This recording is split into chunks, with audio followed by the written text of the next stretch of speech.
अब कहीं आना जाना नहीं है, चुपचाप है रूम पे, बनाओ खाओ पड़े रहो, यही है। अब कहीं इमरजेंसी होगी तभी, अदरवाइज बिना इमरजेंसी के तो अब कहीं भी आना जाना नहीं होगी, कि हिम्मत नहीं है। जितना मैं पैकिंग वहाँ के लिए लेके गई थी वो सारा चीज़ वैसे ही जैसे ही पैक था वैसे ही मैं वापस आके ली अपना।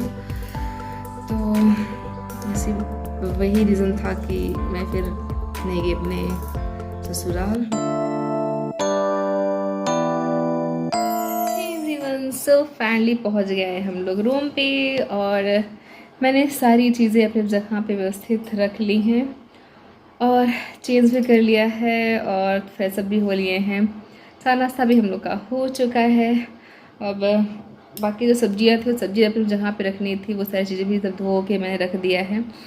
टाइम हो गए हैं 8:30 और अब जा रहे हैं खाना पीना बनाने के लिए। प्रिंसेस है तो अपना खेल रही है अपने पापा के पास है, उसके पापा सो रहे हैं क्योंकि फर्स्ट ड्यूटी भी है और थके भी हुए हैं, आज दिन भर अटेंड करना इधर उधर रह गया। तो होता है ना कि आना जाना भागा दौड़ी, ऊपर से जब कई चीज़ खरीदनी हो ना मार्केट में रुक के तो थकावट हो ही जाती है। तो वो अपना मतलब आराम कर रहे हैं और प्रिंसेस वेब अपना कार्टून देख रही है अपने पापा के पास ही बैठ के। और मैं जा रही हूँ अब खाना पीना बनाने, और खाना पीना होगा फिर जा रही आज बनाऊँगी भिंडी की सब्ज़ी रोटी। तो चलिए चलते बनाते हैं। बाकी सारा चीज़ मैं रख चुकी हूँ अपनी जगह पे, व्यवस्थित कर चुके हैं। जो धोने वाला है धोने के लिए सेक्शन में, बाकी जो वैसा चीज़ है वो सब अलमीरा में सब तैयार दिए हैं, सब रख दिए हैं। हो गया हर जगह घूमना फिरना, अब कहीं आना जाना नहीं है, अब चुपचाप है रूम पे, बनाओ खाओ पड़े रहो, यही है।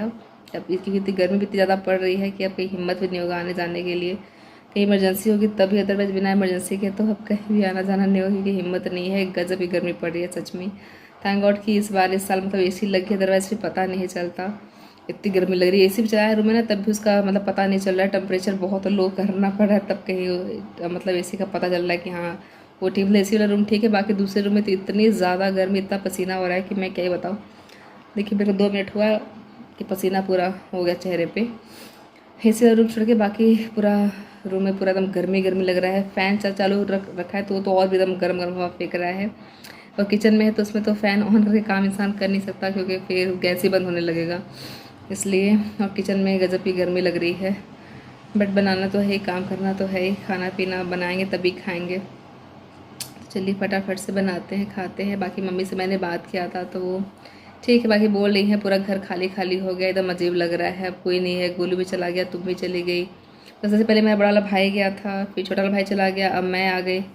नहीं बस मेरे पापा हमेशा मतलब हमेशा की तरह अकेले फिर से दोनों लोग हो गए हैं। तो वही बोली बहुत बेकार लग रहा है एकदम, जैसे वो रहती है सुबह तो एकदम बहुत घर एकदम वो लगता है एकदम कौझी टाइम ही नहीं पता चलता कि मतलब कब टाइम हो गया।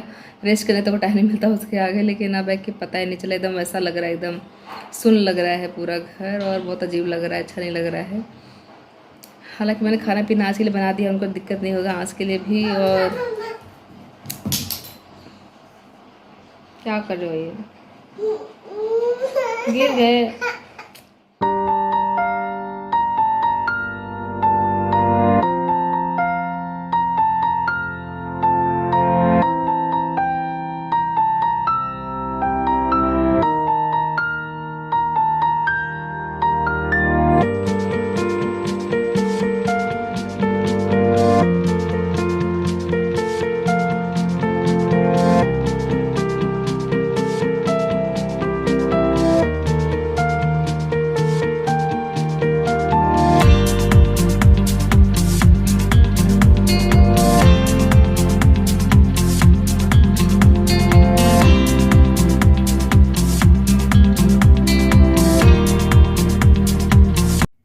हे एवरीवन, तो फिर खाना पीना हमारा हो गया। खाना पीना बनाने और खाने के बाद मैं थोड़ा सा आ गई थी सुबह को बाहर घुमाने के लिए और थोड़ा सा खुद भी फ्रेश हवा खाने के लिए।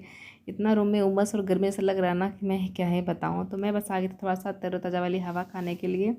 पति देखो मैंने बोला तो वो बोले नहीं मुझे फर्स्ट ड्यूटी है तो मुझे जाना है सोने, तो तुम जाओ घुमा फिरा दो इसको।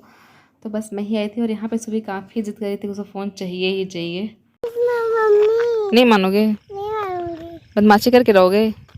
मुझे फ़ोन चाहिए था। हाँ नहीं नहीं मिलेगा फ़ोन, बच्चे फ़ोन नहीं खेलते हैं। मुझे नो बेटा चलो ना।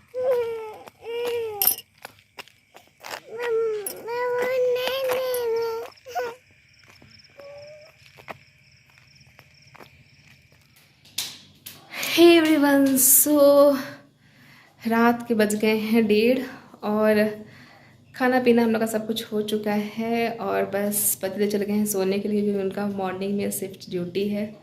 तो सोएंगे तभी। बाकी प्रिंसेस अब तक नहीं सोई हैं, अभी तक वो घूम ही रही हैं, जगी रही मेरे जस्ट सामने ही। तो इसको लेके मैं बस बैठी हुई हूँ। बहुत ट्राई करती हूँ बट पता नहीं, सच में बच्चों को पता नहीं, जैसे जैसे बड़े होते हैं ना वैसे वैसे इनकी नींद कहाँ चली जाती है। सोते ही नहीं हैं, सोते ही नहीं हैं। ये सोएगी तो वही 2 या 3 बजे सोएगी और फिर सुबह उठेगी तो वही 8 बजे 9 बजे 10 कभी 11 बज जाता है। उस हिसाब से इसका सोना उठना होता है। मैं सच में परेशान हो गई हूँ इसके सोने उठने से इतना ज़्यादा। मैं क्या ही बताऊँ, इसका इतना उल्टा टाइम हो जाता है ना। मैं क्या बताऊँ, हर जगह इसका मतलब घर पे रहेगी वहाँ ससुराल में तो वहाँ पे टाइम टेबल इसका सही हो जाएगा। फिर जैन जाएगी तो वहाँ भी, मतलब जैन तो बोल रही हूँ, मतलब मेरे मायके जाएगी तो वहाँ भी इसका टाइम फिर चेंज हो जाएगा और यहाँ आके भी फिर चेंज हो जाएगा। मतलब क्या ही बताएं, अभी तक जगी रही है, पता नहीं कब सोएगी। और काफ़ी थकावट जैसा लग रहा है, एकदम थका थका। पहले तो चले गए सोने और बस जा रही हूँ। मैं इसका हाथ पे थोड़ा धुला, बोली मामा थोड़ा बहुत गर्मी लग रही है, गगन करा दो गगन करा दो। तो इतने रात हो तो नहलाऊंगी नहीं, तो जा रहे इसका हाथ पैर धो देंगे और ख़ुद भी जा रहे थोड़ा सा हाथ पैर धोने, थोड़ा फ्रेशअप लगे। और पता नहीं कब सोना होगा, देखते हैं। और बाकी इधर आइए, पहले बताओ आप क्यों नहीं सो रहे हो? बताओ हाय एवरीवन। Hi everyone. आप क्यों नहीं सो रहे अभी तक? क्यों जग रहे हो? ऐसे नहीं करो, बदमाशी नहीं करो। बताओ तो क्यों जग रहे हो? सोना सोना नहीं है आपको? मैं क्या मामा पूछ रही है? मैं सोई नहीं। तो क्यों नहीं सो रहे हो? मैं सो रही हूँ। कहाँ सो रहे हो आप? तो जग रहे हो, सोना नहीं है। मैं मम्मा की गोदी में सो रही हूँ। तो सो कहाँ रहे हो आप? तो बदमाशी कर रहे हो, नौटंकी नौटंकी मैं कर रहे जग गई। हो। हाँ चलो चलो यहीं खेलो अच्छा अपना।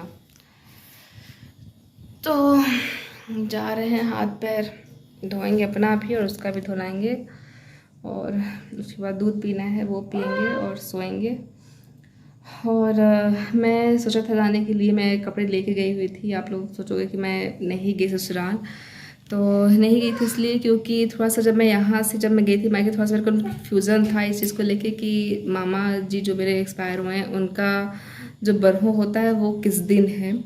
तो मुझे लगा था जिस दिन मतलब बरहो होगा उसके नेक्स्ट डे नौमी है, तो मतलब मम्मी आ जाएंगी वहाँ से निपटा के मामा के यहाँ से, तो मैं चली जाऊँगी नौमी में अपने ससुराल। बट फिर जब मैं वहाँ गई अपने मायके तो फिर वहाँ पे मुझे मतलब क्लियर हुआ, मम्मी बताया कि नहीं जिस दिन मतलब मामा का बरहो रहेगा उसी दिन नौमी भी है, तो मम्मी वहाँ ही फंसी रहेंगी मामा के यहाँ पे ही। तो फिर इस वजह से मैं नहीं गई फिर अपने ससुराल, क्योंकि तक मम्मी वहीं पे ही रहती और यहाँ पे काफ़ी दिक्कत होता। तो फिर इस वजह से फिर मैं हालांकि अपनी सासू माँ से मैंने बात किया था तो बोली कि हो गया। फिर जब उसी दिन ही एक ही दिन में ये दोनों चीज़ें, मतलब यहाँ नौमी जिस दिन है, नवरात्रि का जिस दिन नौमी था उसी दिन मेरे मामा जी का बरहो था, बरसी के जो एक दिन पहले होता है वो चीज़। तो मम्मी वहीं पे थी, आ नहीं सकती होती, यहाँ तक कि पापा को भी वहीं पे जाना था और भाई को भी वहीं पे जाना था। तो इस वजह से था कि फिर थोड़ा सा दिक्कत हो जाता, तो फिर इसीलिए फिर मैं नहीं गई। तो जितना मैं पैकिंग वहाँ के लिए लेके गई थी वो सारा चीज़ वैसे ही जैसे ही पैक था वैसे ही मैं वापस आगे लिए अपना। तो इसी वही रीज़न था कि मैं फिर नहीं गई अपने ससुराल। बाकी पति देव थे तो वो गए हुए थे, वो यहाँ जब आए थे रूम से तो रूम से ही वो नौमी के दिन निकल गए हुए थे घर। और वहाँ फिर दिन भर जो भी होता है नवरात्रि का वो सारी चीज़ें मम्मी, लेकिन ये था कि काफ़ी मिस कर रही थी, बोली थी कि अपने घर की जो बेटी है वही मतलब नहीं है नवरात्रि की नौमी में। बाकी सब जैसे होता है ना कि नौमी में पूरा 9 कन्या को बुला के खिलाया जाता है, तो ये मैं बोली थी कि पूरे कन्या को सभी को बुला के गांव में लड़कियों को बुला के खिला रहे, लेकिन अपने घर की जो लक्ष्मी बेटी है उसी वही ही नहीं है, तो बहुत वैसा लग रहा है। मम्मी यहाँ तक बोली थी कि आ नहीं पाएगी, अगर हो सके तो जब मतलब इनको बोले थे कि अगर जब आई रहो अपने तो सुबह को भी लेते आना अपने साथ 1-2 घंटे के लिए। लेकिन फिर ये बोले कि उसको हैंडल करना मुश्किल हो जाएगा क्योंकि घर गाँव में से लाइट मैंने बताया है कि काफ़ी डिस्टर्ब रहता ही नहीं है, बहुत ज़्यादा कम ही रहता है, ज़्यादातर लाइट कटते ही रहेगा नहीं। और उसमें भी फिर सुबह दूसरी चीज़ ये भी कि सुबह जब देती पापा को तो बिल्कुल छोड़ती भी नहीं है। तो ये है कि वहाँ जाएंगे नवरात्रि नवमी के दिन तो पूरा खाना पीना होता है, तो अगर ये लेके बैठे रहेंगे सुबह को तो फिर बाकी चीज़ें फिर करने में दिक्कत होगी। तो इसी वजह से फिर बोले कि मम्मी अगर लेके हम आते हैं सुबह को तो फिर काफ़ी ज़्यादा परेशान करें, कुछ करने नहीं देगी मेरे को, तो फिर मेरा आना कोई मतलब नहीं रह जाएगा। तो इसी वजह से फिर ऊपर से भी था ना कि बिना मेरे कभी कहीं रही नहीं है, तो जिद भी करने लगती कि नहीं मुझे मम्मी चाहिए, तो फिर काफ़ी और ज़्यादा परेशान हो जाते। तो इसी वजह से फिर पति देव ही बस गए हुए थे, हम लोग नहीं गए थे। और उसके बाद फिर जब उधर से लौटे तो फिर हम लोग को लेके वापस आ गए, तो हम लोग आ गए हैं रूम पे। और बाकी अपना सुबह गुड़मुड़िया खा रही हैं और जा रहे हैं, उसका भी हाथ पे थोड़ा फ्रेश अप करें और खुद भी फ्रेश हो। बहुत इतना गर्मी लग रहा है, एकदम बहुत सा लग रहा है क्योंकि मैंने फ़ैन ऑफ़ किया हुआ है, क्योंकि अगर मैं फ़ैन ऑफ़ नहीं करूँगी ना तो पूरी जो आवाज़ मैं बोलूँगी तो उसका भी फ़ैन का पूरा आवाज़ आएगा, तो फिर कुछ आवाज़ क्लियर आएगा ही नहीं इसमें रिकॉर्ड। इस वजह से बात करना होता है तो मैं फ़ैन थोड़ा ऑफ़ कर देती हूँ ताकि ईज़िली बात कर सकूँ मैं आप लोगों से। तो बस आज के ब्लॉग को करती हूँ यहीं पे एंड, मिलते हैं नेक्स्ट डे नेक्स्ट ब्लॉग या वीडियो में। तब तक के लिए टाटा, गुड नाइट, अपना ख्याल रहिए, सेफ रहिए, स्वस्थ रहिए, मस्त रहिए। और ज़िंदगी खूबसूरत है तो ज़िंदगी का आनंद लीजिए। Bye bye. आप भी जल्दी से गुड नाइट बोलो, इधर बैठो, इधर दिखे बोलो गुड नाइट। कह दो हाय एवरीवन। हाय बेबे। जा रही हूँ सोने अब ना। मुझे किचन में जानी है। कहाँ जाना है? किचन में। पहले सबको गुड नाइट तो बोल दो। कह दो जा रही हूँ सोने अब। जा रही सोने। Good night, good night. Bye tata. Hi. फ्लैंक किसे दे दो, फ्लैंक किसे जल्दी से। अरे ऐसे नहीं, फ्लैंक ऐसे देते हैं हम, ऐसे देते हैं। ना।